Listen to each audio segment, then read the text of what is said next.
Hi, thanks for watching. I'm Lisa Dunham from Merrifield Real Estate. Today we are going to cover some basic information with regards to gaining and maintaining a rental property.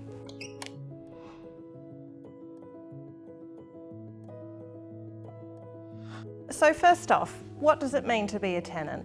So essentially a tenant is a person or a group of people that occupies a piece of land, a house or an office, and essentially they lease that property for a period of time and we call them the lessee.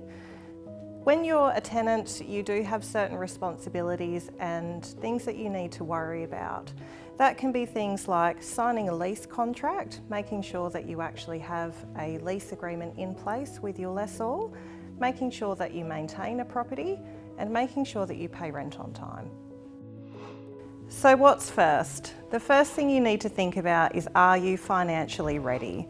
You need to think whether or not you can afford a certain amount of rent and find out how much you can afford. So when you're thinking about that, we're looking at between 30 to 35% of your overall income per week is what you can afford on a rental property. You also need to have a think about saving for bond and rent. One of the biggest items that you need to save for is your bond and your first 2 weeks worth of rent. So overall, you're looking at 6 weeks worth of rent all up that you need to save for just to move into that rental property. So save, save, save. You also need to wonder whether or not you might need some help to pay for the rent. So have a think if you can't just afford it on your own. Perhaps look to have a friend or even a group of friends move in with you, and then that way you can share and divide. If you're looking at moving into a rental property with a group of friends, we would always recommend that, say if there's 3 or 4 of you, that all of you go into the property as a tenant each. This means that all of you are equally responsible, not just one. So when you have a think about moving in with a group of friends and only one of you is moving in as a tenant and the rest are moving in as approved occupants, that means that only the tenant is the one person responsible for everyone else living in the property. So make sure you're either comfortable with that or that you're covering your back bases and making sure that you've actually got all of you in as a tenant in the property. Organising a viewing. This is probably one of the most crucial steps that you have when looking for a rental property.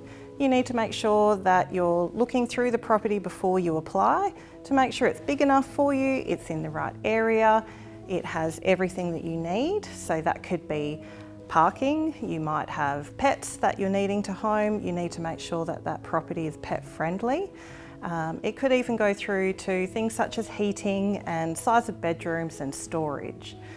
One of the biggest things with viewings is, especially in the market at the moment, it's extremely tough and extremely high demand at the moment. So you really need to make sure that if you book in for a viewing, that you get to that viewing on the first chance that you can and don't miss it, because you will miss out.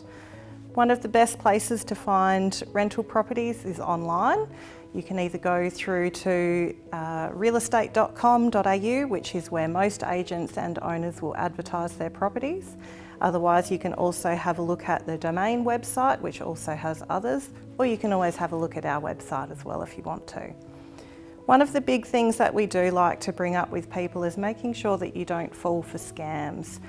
A lot of people tend to look through Facebook or even Gumtree if they can't find a rental property, and we tend to find that this is where a lot of unethical people are looking for scamming you essentially. They're trying to get money from you because they know how high the demand is. So be very wary of any properties that you do potentially apply for or want to go for through Facebook or Gumtree. You always want to make sure that you physically walk through the property and you meet the owner face to face. So when you're viewing the property, a couple of hints and tips for you. Number 1, it's a property manager's pet hate when people park in the driveway. If you come to a viewing, park on the curb or on the roadside and walk up to the property from there. One of the biggest things as well is making sure that you're on time. Most viewings will only go for 10 to 15 minutes maximum, so making sure that you're either early or smack on time is excellent. It also gives the property manager or the owner a really good first impression of you, and first impressions count. At this point, we are judging quite a lot on face value, so making sure that you're polite, you're well dressed, you've got shoes on, and if you do happen to bring friends with you, that they're also being polite as well, because they might ruin your chances if they're not doing the right thing. So you've been through the property, you've found the one that you want. What's next? You need to apply. Given the way the market is at the moment with the demand being so high, we always recommend a maximum of 24 hours before you put your application in. Any longer than that, you can risk actually missing out because a lot of people are getting it in straight away.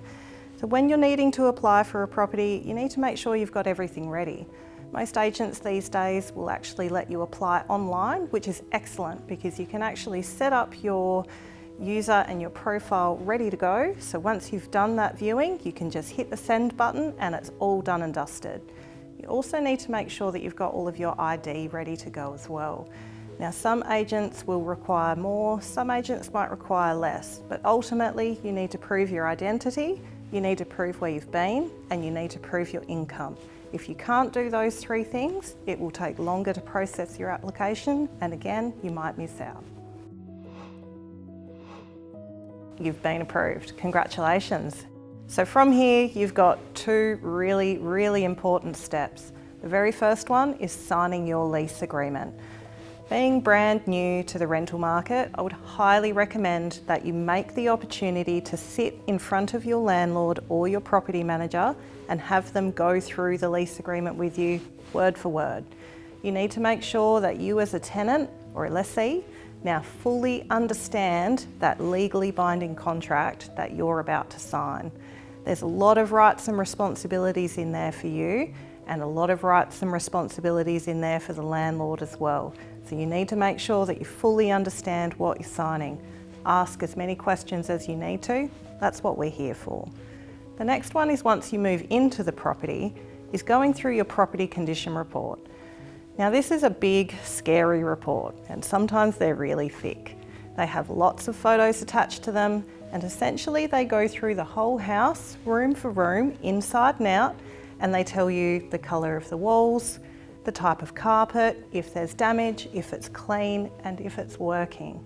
This is your option and your opportunity at the very beginning of the lease to either agree with your property manager or your landlord about how that property is being presented to you at the start of your lease. If there's things in there that you don't agree with, such as damage on a wall that's not been noted, or windows being dirty that have been noted as clean, make sure you take photos and write it on that report and get it back to your agent within 7 days. If you miss that cutoff, they essentially assume that you're agreeing with the condition of the property, and that's how you need to leave it at the end. So make sure you cover your bases and go through those two documents as thoroughly as you can. So you've moved in, now you need to look after the property. Yes, that means you've got to clean, and unfortunately mum and dad aren't always going to be there to do it for you. So what do you need to do? One of the biggest things that we always look at is that you're maintaining the property now is exactly the same way as when you received it.